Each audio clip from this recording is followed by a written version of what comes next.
धारा के चुंबकीय प्रभाव, विद्युत धारा के चुंबकीय प्रभाव, है ना। पाठ नंबर 5 विद्युत धारा के चुंबकीय प्रभाव, है ना। सबसे पहले विद्युत धारा के बारे में पिछला चैप्टर में पढ़े थे। विद्युत धारा किसे कहते हैं? आवेश के सतत प्रवाह को विद्युत धारा कहते हैं, है ना। विद्युत धारा को कोचे में नापते हैं? एम्पियर में। आज नापने वाला मशीन को कैसे कहते हैं? एमीटर। पहले नहीं पाए कि स्फिगोमैनोमीटर बोल रहा है, ठीक ना। देखो सबसे पहले जानना हम लोग के चुंबक क्या है? क्या चीज? चुंबक। कौन सा चीज? चुंबक, है ना। देखो चुंबक कैसा पदार्थ है जो चुंबकीय पदार्थ को अपने तरफ आकर्षित करता है। तो सबसे पहले चुंबकीय पदार्थ किसे कहते हैं इसको जान लेते हैं, है ना।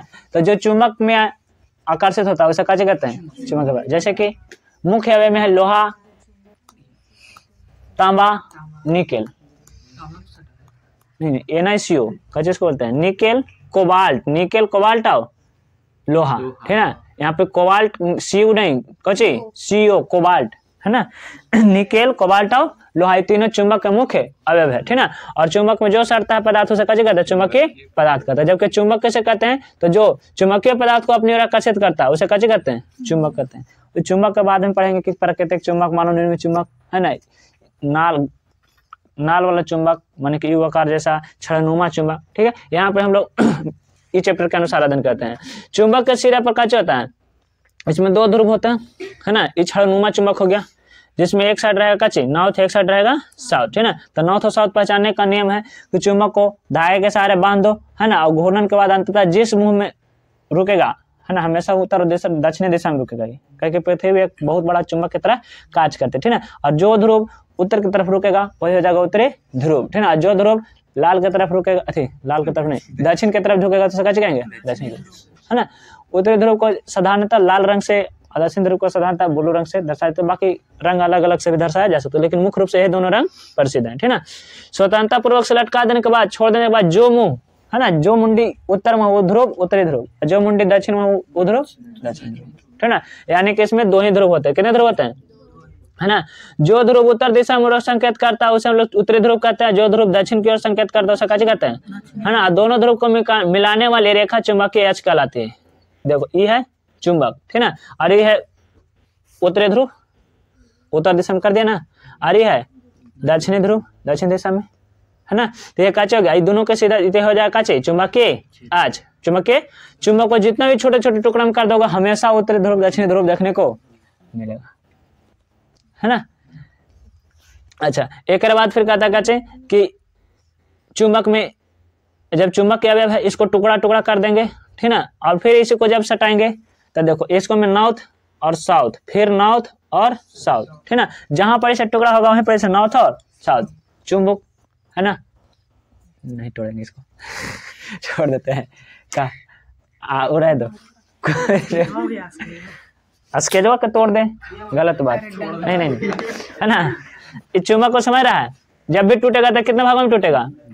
दो या अधिक किसी भागों में टूटेगा, तो फिर आपने वाला भाग जहां पर से टूटा ना वहां पर से नहीं जुटेगा, है ना। जैसे चुंबक को तोड़ेंगे तो यहाँ पर से नहीं टूटेगा। देखो चुंबक वहां पर रखा है लेकिन उसको काला तोड़ेगा, नाल चुंबक है, रहने दो, ठीक है ना। चुंबक को कैसे करेंगे फिर इसमें नहीं होगा, है ना। इसको फिर अलग ध्रुव, तो यहाँ पर इस समझते हैं एक होता है आकर्षण, एक होता है प्रतिकर्षण, कैसे आकर्षण एगो प्रतिकर्षण। आकर्षण कहने का मतलब खिंचाव, आकर्षण करने का मतलब कि, है ना। जब देखो चुंबक के नॉर्थ ध्रुव को माने कि नॉर्थ पोल को, ठीक ना, साउथ पोल से सटाएंगे तो दोनों को आकर्षित करेगा, बहुत तेजी से चलेगा क्योंकि विपरीत गुण वाले हो गए। लेकिन साउथ को साउथ से जब सटाएंगे, साउथ को साउथ से, है ना, माने कि दक्षिणी ध्रुव को दक्षिणी ध्रुव से, तो दोनों को नहीं सटेगा, दोनों को प्रतिकर्षण करेगा, यानी कि बिलगाव के गुण दर्शाएगा, वो धकेलेगा। चुंबक ऐसे कैसे धकेलता है ना, उसी प्रकार से, ठीक है। जबकि नॉर्थ को नॉर्थ से भी करेंगे तो इसमें भी नहीं सटेगा, कहीं कि दोनों को एक समान हो गया। तो इसलिए हम लोग कहते हैं कि एक समान ध्रुव आपस में आकर्षित नहीं होते हैं, जबकि विपरीत ध्रुव आपस में आकर्षित होता है, ठीक ना। अच्छा, चुंबक के मुख्य अवयव कौन कौन है? तो लोहा, कोबाल्ट और निकेल, ठीक ना। वैसे पदार्थ जो चुंबक को आकर्षित करते हैं अथवा कृत्रिम चुंबक बनाया जा सकते हैं उसे चुंबकीय पदार्थ कहते हैं। और जो चुंबक द्वारा आकर्षित नहीं होता उसे क्या कहते हैं? अचुंबकीय पदार्थ। जैसे में क्या जाएगा? कांच, कागज, प्लास्टिक, है ना, चांदी आगा, सोना, चुंबक में आकर्षित जो नहीं होगा से सब आएगा, है ना, तो सोना सड़ता है चुंबक में, चांदी, पीतल, तो ये सब कैसे हो जाएगा अचुंबकीय पदार्थ। धातु अधातु की बात नहीं हो रही यहाँ पर, चुंबकीय अचुंबक की बात हो रही है, ठीक है। अच्छा, और इसके बाद कहता है देखो अस्थायी चुंबक, अस्थायी चुंबक, विद्युतीय चुंबक। अस्थायी चुंबक कहने का मतलब कि चुंबकीय गुण इसमें अस्थायी रूप से पाया जाता है, और अस्थायी कहने का मतलब चुंबकीय गुण भी है, बाद में पटकाई चाहे तो आग के प्रभाव से आता है तो उसका चुंबकीय गुण कैसे हो जाएगा, खत्म हो जाएगा। एक होता है विद्युत चुंबकीय कि करंट देंगे तभी चुंबकीय गुण आएगा, और नहीं देंगे तो नहीं, ठीक ना। आगे कहता है बच्चे कि चुंबक देखो कहता है कि धारावाही चालक में अपने चारों ओर चुंबकीय क्षेत्र उत्पन्न करता है। जब कोई चालक में कैसे करेंगे, धारा प्रवाहित करेंगे, चालक में क्या प्रवाहित करेंगे, धारा, ठीक ना। ये चालक है, इसको मैं धारा देंगे, ठीक ना, तो कैसे करेगा, अपने और चुंबकीय क्षेत्र उत्पन्न करेगा, है ना। लेकिन विद्युत जा रहा होगा विद्युतीय क्षेत्र के नाम से, विद्युत के कारण चुंबक करेगा तो चुंबकीय क्षेत्र कारण, ठीक ना। चुंबकीय क्षेत्र खाएं उसे कहेंगे, और विद्युत के माध्यम से कहेगा तो उसे कैसे कहेंगे, विद्युतीय क्षेत्र खाएं, ठीक ना। तो अगला कहता है चुंबकीय क्षेत्र क्या है, चुंबकीय क्षेत्र, ठीक ना। कहता है कि चुंबक किसी लौह पदार्थ को, कि चुंबक किसी लौह पदार्थ को जितनी दूरी तक अपने बल का अनुभव कराता है और उसके क्षेत्र को चुंबकीय क्षेत्र कहते हैं, ठीक ना। और चुंबकीय क्षेत्र सबसे बाहरी रेखा को चुंबकीय क्षेत्र रेखा कहा जाता है। सबसे बाहर वाला मान लो कि चुंबक है ना, ये चुंबक है, इसको यहाँ तक मैंने कि खींच ले रहा है, लेकिन यहाँ से थोड़ा सा भी आगे कर रहे ना तो नहीं खींच पा रहा है, तो जहां तक के खींच ले रहा था वहां तक के क्षेत्र को कहेंगे, चुंबकीय क्षेत्र कहेंगे, ठीक ना। और जब नहीं खींच पा रहा है तो सबसे अंतिम लाइन और उसको चुंबकीय रेखा कहेंगे। इसको तीर के निशान से हम लोग दर्शा देते हैं साधारणतः। तीर के निशान ही बताता है कि चुंबकीय क्षेत्र इस तरफ से है ना, और अगर चित्र के ऐसे मुड़ी इधर है तो समझ जाओ कि चुंबकीय क्षेत्र खाएं विपरीत दिशा में, ठीक ना। अच्छा, तो क्षेत्र चुंबकीय क्षेत्र खाएं के गुण का होता है, तो किसी भी चुंबक के चुंबकीय क्षेत्र खाएं एक सतत बंद रेखाएं, एक ऐसा होता है एक सतत बंद रेखाएं, अर्थात नॉर्थ से शुरू होगा तो साउथ में जाएगा और साउथ से शुरू होगा तो नॉर्थ, यानी कि बंद वक्र बनाता है। कैसे वक्र बनाता है, बंद, ठीक ना। और कहता कि वे उत्तरी और दक्षिणी ध्रुव में प्रवेश करते हैं, पुनः चुंबक के भीतर से होते उत्तरी ध्रुव पर वापस आ जाते हैं। उत्तर ध्रुव से निकलेगा, है ना, दक्षिण ध्रुव पर जाएगा, चुंबकीय से होते तो फिर उत्तरी ध्रुव तक पहुंचेगा, यानी कि हमेशा कैसे होता है, वक्र बंद होता है, ठीक ना। ध्रुवों के समीप क्षेत्र रेखाएं घनी होती है, परंतु ज्यों-ज्यों उसकी दूरी बढ़ती है ध्रुव से उनका घनत्व घटते जाता है। कहने का मतलब ये है ना, कि जब चुंबक को, है ना, चुंबक के सबसे ज्यादा घनत्व कहाँ पर, ध्रुव पर, कहाँ पर, है ना, बीच में कम, बीच में, लेकिन फिर इसको तोड़ देंगे ना तो फिर किनारे किनारे पर ज्यादा, फिर बीच में कम, है ना। यानी कि बीच में चुंबक के पावर उतना नहीं रहता है। चुंबक का सबसे ज्यादा पावर कहाँ पर, ध्रुव पर, यानी कि किनारे वाले भाग पर। और कहता है कि क्षेत्र रेखाएं किसी बिंदु पर खींची गई स्पर्श रेखा उस बिंदु पर क्षेत्र की दिशा बताते हैं, और इस तरह से तीर से निशान बता देंगे तो कैसे कहेगा कि चुंबकीय क्षेत्र रेखाएं इस दिशा से इस दिशा में जा रही, यानी दिशा बताता है। क्षेत्र रेखाएं निकटता चुंबकीय क्षेत्र रेखाएं प्रबल ध्रुवक होती है, जो निकट रहते चुंबकीय क्षेत्र रेखाएं कैसे होता है, प्रबल, मजबूत होता है, कैसे होता है ना। जैसे कि कोई जनित्र में जो चुंबक होता है बहुत शक्तिशाली चुंबक होता है, चाहे तो जितना बड़ा आकार में चुंबक रहेगा उसका शक्ति कैसे रहेगा, छोटे चक्के स्पीकर में देखेगा तो छोटे चक्के चुंबक, बड़का चक्के स्पीकर में देखेगा बड़का चक्के चुंबक, चुंबकीय क्षेत्र उसको ज्यादा रहेगा, ठीक है। चुंबकीय क्षेत्र रेखाएं एक दूसरे को नहीं काटते, चुंबकीय क्षेत्र रेखाएं एक दूसरे को, अब क्यों नहीं काटते सभी समझ लो। देखो अगर चुंबकीय क्षेत्र रेखाएं एक दूसरे को काटेगी तो वहां पर बन जाएगा कटान बिंदु, और कटान बिंदु बन जाएगा, अर्थात इस रास्ता से इसमें भी स्थापित हो सकता है, इसको से इसमें भी स्थापित हो सकता है, लेकिन ऐसा कभी होता नहीं है। इसलिए हम कह सकते हैं कि चुंबकीय क्षेत्र रेखाएं एक दूसरे को, विद्युतीय क्षेत्र रेखाएं भी एक दूसरे को नहीं काटते। अगर काटती तो इस पर से धारा जा रहा है ना, वैसे धार ले जाएंगे, तो काट देता था यहाँ पर तार का होता, गल जाता, करंट शॉर्ट सर्किट हो सकता था, लेकिन ऐसा होता नहीं है ना।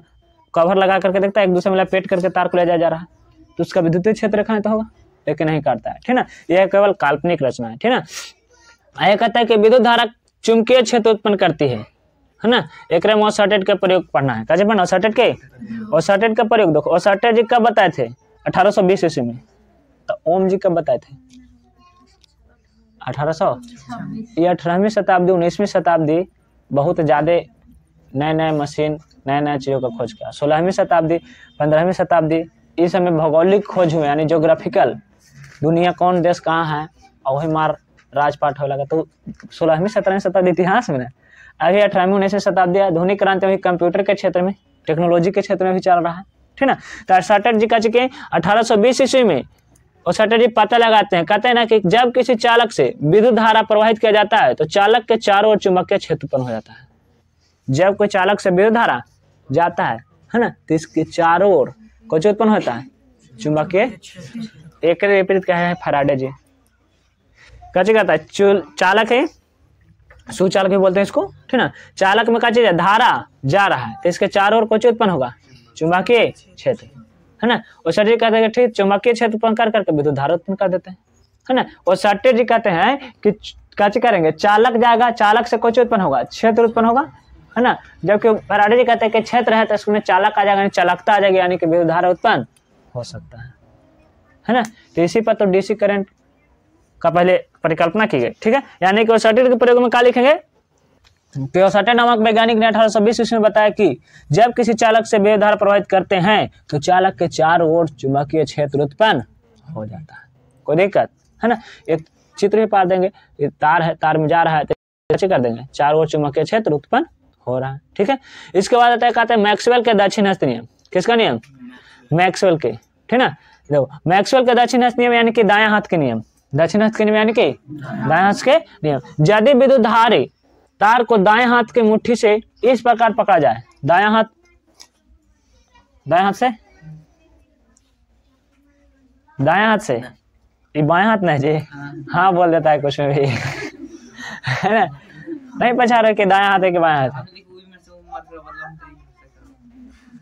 है ना। दायां हाथ के काचे, दायां हाथ की मुट्ठी इस प्रकार से पकड़ा जाए कि अंगूठा धारा की दिशा बताता हूं, माने कि इस प्रकार से पकड़ा जाए, किस प्रकार से है ना, तो इस प्रकार से, ठीक ना, इस प्रकार से पकड़ा जाए, ठीक ना। अच्छा बायां हाथ पार दिए नहीं, इसको कैसे करेंगे हम लोग, इस तरफ से, ठीक है ना। यहाँ पर से काची कर देंगे, इस प्रकार से काची है, चालक को पकड़े हैं, अंगूठा काची की दिशा बता रहा है, धारा के, यानी कि धारा कहाँ जा रहा है, ऊपर जा रहा है, ठीक ना। तो चारों अंगुलियां जो है से कैसे बताएगी, चुंबकीय क्षेत्र, कैसे बताएंगे, चुंबकीय, याद रखें तो चुंबकीय क्षेत्र, है ना, क्षेत्रफल याद है, चुंबकीय क्षेत्र, इसी को कैसे करते हैं हम लोग, मैक्सवेल के दक्षिण हस्त के नियम। अगर चित्र ध्यान में आएगा तो पार देंगे, जैसे कि चित्र इस प्रकार से, ठीक ना। ये कैसे बताता है, चुंबकीय क्षेत्र दर्शाता है,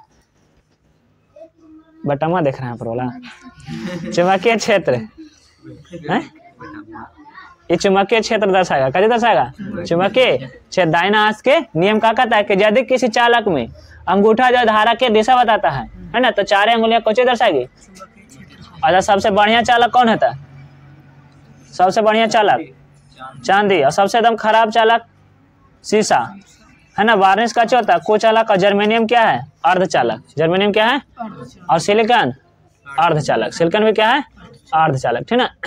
आगे कहता है परिनालिका, कौन सा चीज, तो जब एक लंबे विद्युतरोधी चालक के तार को सर्पिल रूप से इस प्रकार लपेटा जाता है कि फेरों की संख्या अलग परंतु अगल बगल व्यवस्थित हो, तो उसे काची कहते हैं, परिनालिका कहते हैं, ठीक ना। यानी कि इस प्रकार से रहेगा काची चालक, ठीक ना, और इसको ऊपर काची कर देंगे, लपेट देंगे, ठीक ना, तो उसे काची कहेंगे, परिनालिका कहेंगे। जैसे कि इस तरह से चालक ऐसे करके लपेट देंगे, लेकिन सब एक दूसरे से अलग, तो काची हो जाएगा, परिनालिका के रूप ले लेगा, काची के रूप ले लेगा, परिनालिका का, ऐसे रहेगा तो काची हो जाएगा, परिनालिका के रूप, ठीक ना। तो ये काची कहता है कि विद्युत चुंबक, कौन सा चुंबक, विद्युत चुंबक, ठीक ना। तो जब परिनालिका में विद्युत धारा प्रवाहित करते हैं, किसमें, परिनालिका में, यानी कि इसमें ना, ये परिनालिका, ठीक है, और परिनालिका में विद्युत धारा प्रवाहित करते हैं तो वह चुंबक जैसा व्यवहार करने लगता है, कब, जब करंट देते हैं तब कैसे जैसे व्यवहार करने लगता है, चुंबक के जैसा, इसलिए इसे काची कहते हैं, विद्युत चुंबक कहते हैं। विद्युत चुंबक करंट न रहने पर काम करेगा, नहीं करेगा, करंट रहेगा तो काम करेगा, कब करेगा, जब करंट रहेगा तो, है ना। इसमें चुंबकत्व उतना ही समय तक रहता है जब तक कि विद्युत धारा प्रवाहित होता है, ठीक ना। जैसे कि यहाँ पर नरम लोहा के क्रोड से भी काची है, विद्युत चुंबक को बनाया जाए, कोई दिक्कत है ना। आगे के भाग में कहता है कि चुंबक का चुंबकत्व की तीव्रता किन किन बातों पर निर्भर करता है, चुंबक के चुंबकत्व का तीव्रता, है ना। अगर विद्युत चुंबक बनाए हैं तो उसकी तीव्रता किन किन बातों पर निर्भर करती है, तब निम्नलिखित बातों पर निर्भर करती है। जैसे पहला काची है, पहला कि परिनालिकों में फेरों की संख्या, इसमें कितना फेरों की संख्या है, यदि तार के फेरों की संख्या अधिक होगी तो चुंबकत्व काची होगा, अधिक होगा, फेरों की संख्या कम होगी तो चुंबकत्व कम होगा। दूसरा कहता है कि विद्युत धारा का परिमाण, विद्युत धारा के प्रवाहित होने वाला विद्युत धारा का परिमाण जितना अधिक होगा चुंबकीय क्षेत्र उतना ही मजबूत होगा, ठीक ना। अगर विद्युत धारा ज्यादा जा रहा है तो चुंबकीय क्षेत्र और ज्यादा होगा, एकदम कम जा रहा है 2 वोल्ट वाला तो चुंबकीय क्षेत्र भी बहुत कम, ठीक ना। और कहता है क्रोड के पदार्थ पर, ये क्रोड काची के बनल है, क्रोड कांचे के बनल है ना, करोड़ के पदार्थ पर ही डिपेंड करता है। आगे के भाग में कहता है फ्लेमिंग के बाम हस्त नियम। कौन सा हस्त नियम?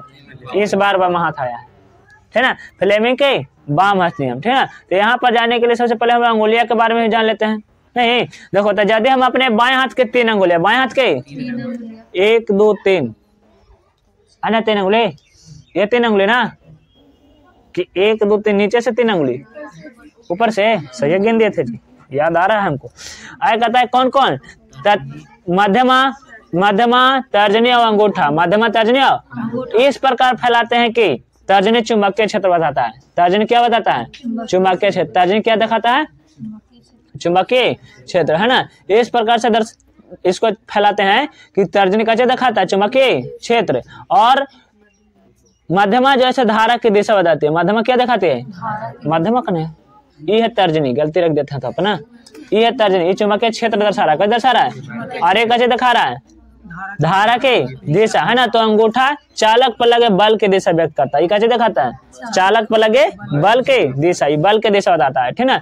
यानी कि तर्जनी चुंबकीय क्षेत्र दर्शाएगा और मध्यमा धारा की दिशा, और जबकि अंगूठा बल के, चालक के बल के दिशा, ठीक ना। और इसी को ऐसे दर्शाओ अथवा ऐसे करके दिखा दो, बात बराबर है कि नहीं, है ना। अच्छा, तो ऐसे भी तो कुछ दिख रहा है चुंबकीय क्षेत्र, ये काचे धारा के दिशा, अंगूठा काचे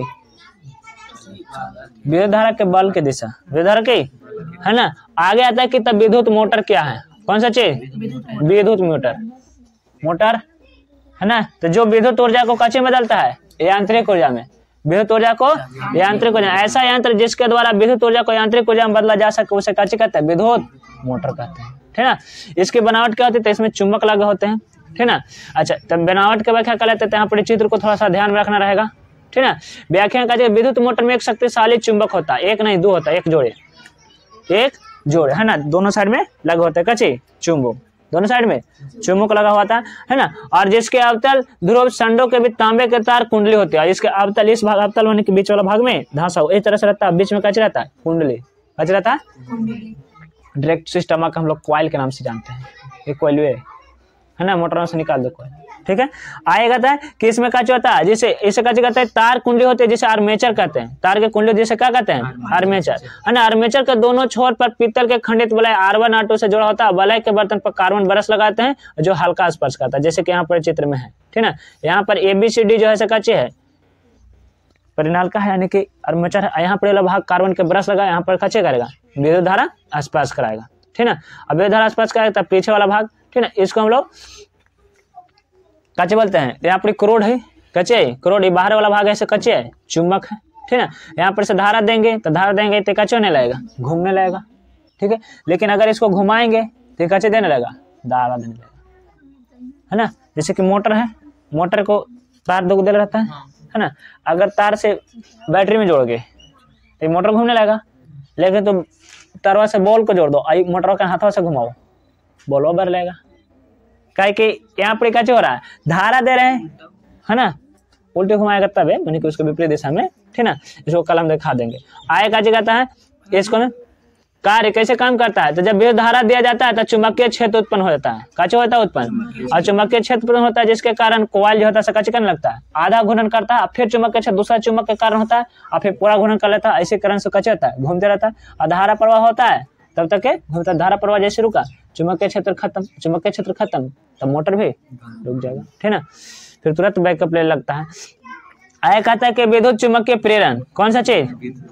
विद्युत चुंबकीय प्रेरण, ठीक ना। तो कहता है कि यदि किसी लूप में विद्युत धारा उतना ही समय तक प्रवाहित किया जाता है जब तक कि चुंबक के बीच अपेक्षित गति रहती है, तो इस प्रकार को उत्पन्न होने वाली धारा को प्रेरित धारा तथा यह घटना विद्युत चुंबकीय प्रेरण कहता है। मान के कोई लूप में विद्युत धारा जितना समय तक प्रवाहित करते हैं, जितना समय तक प्रवाहित उतना देर तक चुंबक के बीच कच्चे रहता है, गति प्रदान रहता है। जितना देर तक धारा देता है उतना देर तक चुंबक के बीच कच्चे रहता है, गति प्रदान रहता है ना। और इसको कच्चे कहते हैं? प्रेरित धारा कहते हैं। क्या कहते हैं? प्रेरित धारा। यह घटना कच्चे कहलाता है, तब विद्युत चुंबकीय प्रेरण क्या कहलाता है? विद्युत चुंबकीय प्रेरण कहलाता है, ठीक ना। आगे आता है कि फ्लेमिंग के दक्षिण हस्त नियम। कौन सा नियम आता है? फ्लेमिंग के दक्षिण हस्त नियम, ठीक ना। कहता है कि दाहिने हाथ के 3 अंगुलियां, कौन हाथ के? दाहिने हाथ के, ठीक है। दाहिने हाथ के 3 अंगुलियां कौन कौन? तो मध्यमा, तर्जनी, अंगूठा। मध्यमा, तर्जनी अंगूठा, है ना। इस प्रकार से फैलाते हैं कि एक दूसरे पर समकोणिक हो। समकोणिक यानी कि समकोण, समकोणिक यानी कि लंबवत हो, कैसे हो, लंबवत हो। और ज्यादा लंबवत करने के चक्कर में अंगूठा मत तोड़ लेना, ठीक ना। लंबवत हो अच्छा तो मान लेते हैं कि लंबवत है, ठीक ना। आएगा जी कहता है हाँ हो सकता है। कहता है कि इसमें क्या होता है, तर्जनी जैसे चुंबकीय क्षेत्र दर्शाता है। तर्जनी क्या दिखाता है, चुंबकीय क्षेत्र, यानी कि याद करो बामा में भी चुंबकीय क्षेत्र था और दाहिना में भी चुंबकीय क्षेत्र है, ठीक ना। तथा अंगूठा गति के दिशा, अंगूठा तो अंगूठा कौन की दिशा था, उसमें विद्युत धारा के बल की दिशा, दक्षिण में बदल गया। इसमें क्या चाहिए, अंगूठा गति के दिशा। फिर मध्यमा का हो जाएगा, मध्यमा प्रेरित धारा की दिशा, है ना। यानी कि दोनों एक दूसरे का चाहिए विपरीत है। दूसरा अंदाज लग रहा है इसे कलर से, है कि नहीं।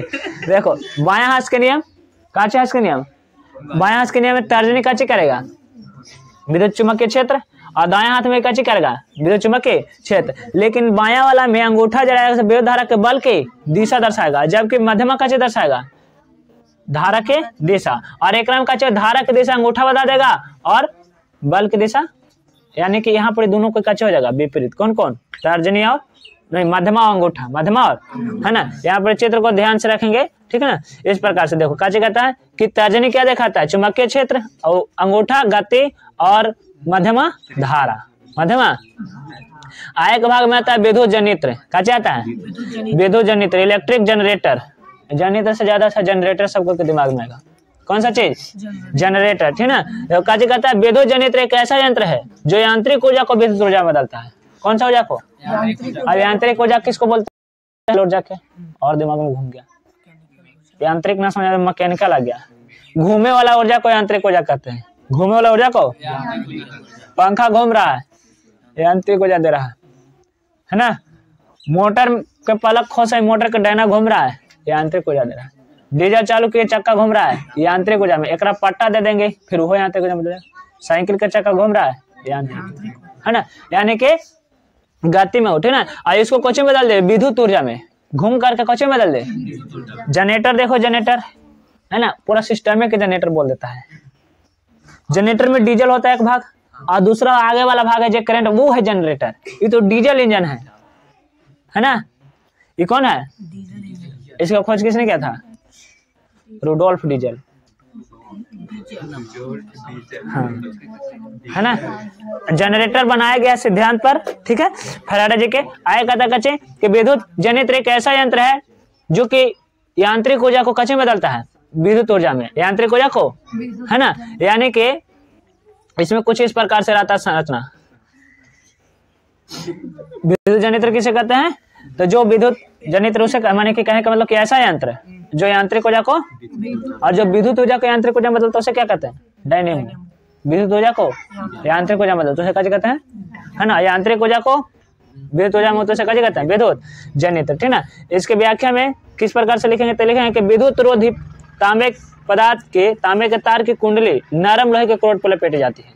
किसके पर, नरम लोहा करोड़ पर कांचे के तार लपेट जाता है, तांबा का, ठीक ना, जिसे आर्मोचर कहते हैं, जिसे क्या कहते हैं, आर्मोचर, ठीक ना। और कुंडली एक शक्तिशाली चुंबक नॉर्थ साउथ के ध्रुव के बीच रहता है।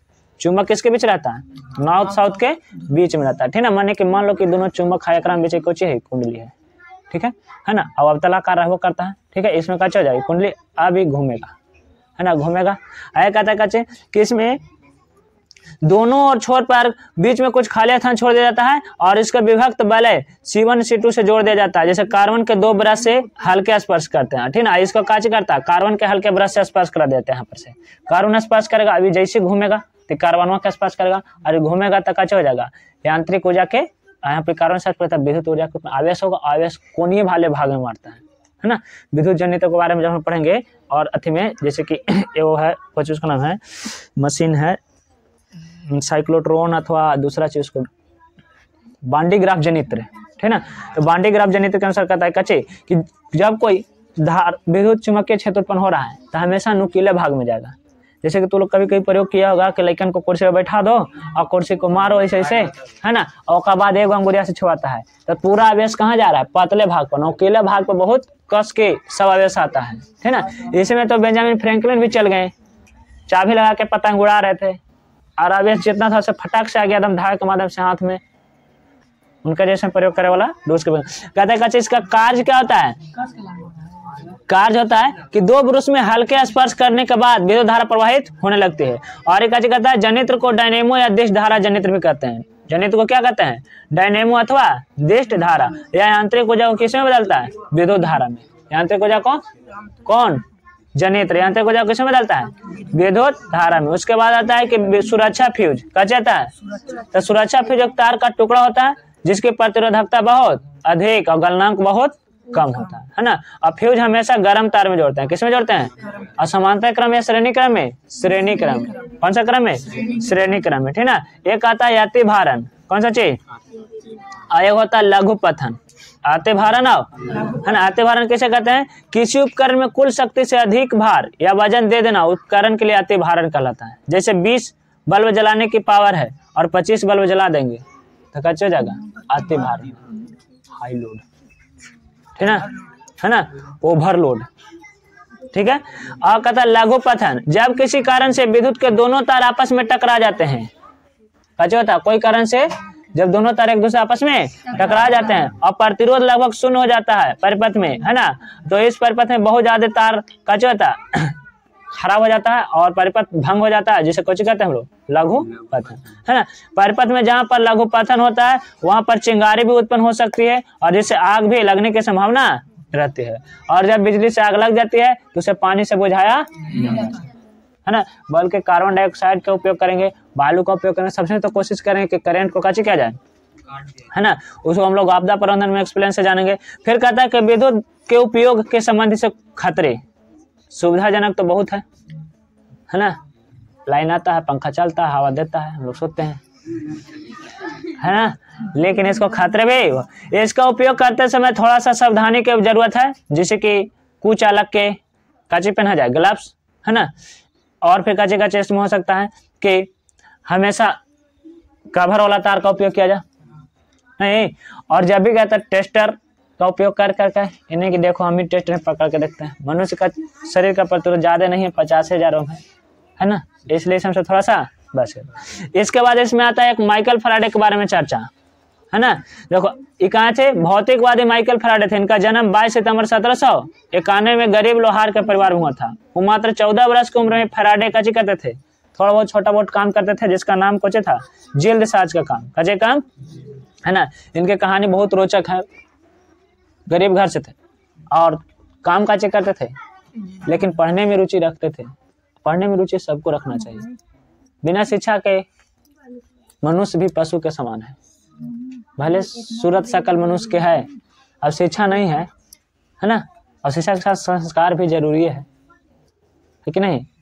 शिक्षा है तो कोई जरूरी नहीं कि उसमें संस्कार रहे, लेकिन संस्कार है तो उसमें ज्यादा संभावना है कि शिक्षा आ सकता है, ठीक है। तो यहाँ पे कैसे काम कर, जेल साज का काम करते थे। एक समय का बात था कि उनको हम्फ्री डेवी जी का भाषण सुनने का संयोग प्राप्त हुआ। हम्फ्री डेवी जी उस समय बहुत ज्यादा प्रसिद्ध वैज्ञानिक रूप में थी, ठीक ना, जिसमें माइकल फैराडे जी नहीं थे। और उनको भाषण सुनने का जब सुनते हैं उनको बातों का करते हैं, एक बार सुनने के बाद, है ना, उनके बातों को हूबहू एकदम नोट कर करके, है ना, और भेंट के रूप में भेजते हैं। और जब ये बातों को पढ़ते हैं फिर डेवी जी तो कहते हैं भाई तो बहुत प्रतिभाशाली बालक है ना, इसको अगर कुछ क्षेत्र में काम दिया जाए तो शायद कुछ अलग कर सकता है, नया कर सकता है, ठीक ना। और उसके बाद फिर पहचान मिला, हम्फ्री डेवी जी के साथ काम करने का इनको मौका मिला, है ना। और फिर आगे चल करके 1825 ईस्वी में, है ना, इनको काची के सम्मानित भी किया। और विद्युत चुंबकीय क्षेत्र में, विद्युत के क्षेत्र में बहुत ज्यादा काची के फैराडे जी नियम देते हैं, है ना, जो कि फैराडे के नियम भी विद्युत विच्छेदन में भी आता है, जो कि सबसे ज्यादा प्रसिद्ध इनका आता है काची फैराडे के विद्युत अपघातीय नियम। और दूसरा में आता है कि काची कर सकते हैं, क्षेत्र से विद्युत धारा उत्पन्न कर सकते हैं, ठीक है। यहीं पर पाठ काची होता है, यहाँ पर समाप्त होता है। और इसके बाद अगला पाठ अगले क्लास में।